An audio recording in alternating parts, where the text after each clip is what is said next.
एक समंदर के किनारे एक गरीब मगर लालची लड़का रहता था।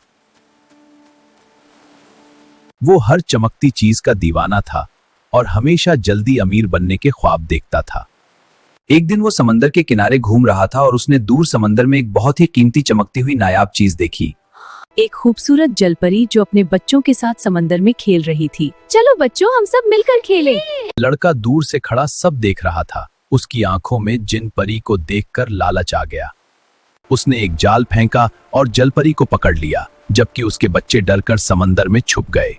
लड़का जलपरी को घर ले आया और एक बड़े शीशे के टैंक में कैद कर दिया। इसने सोचा जलपरी के जरिए बहुत सारे पैसे कमा लेगा। फिर उसने लोगों को पैसे लेकर जलपरी दिखाना शुरू कर दिया। दिन गुजरते गए, लड़का अमीर होता गया, लेकिन जलपरी हर वक्त अपने बच्चों को याद करके रोती रहती।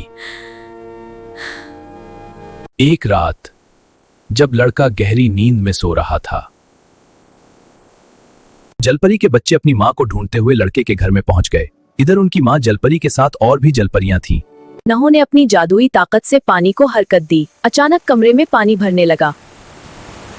लड़का घबराकर जाग गया। उसने देखा कि पूरा कमरा पानी से भर रहा है और जलपरी आजाद होने वाली है।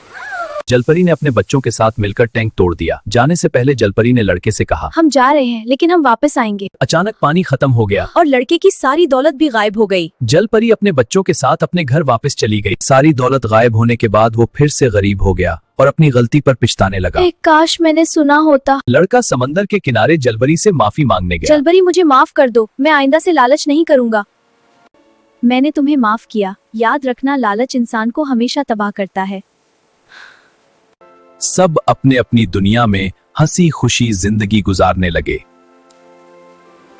जलपरी और उसके बच्चे खुशी खुशी समंदर में वापस चले गए। लालच का अंजाम हमेशा बुरा होता है, इसलिए हमें लालच की बजाय मेहनत से काम लेना चाहिए।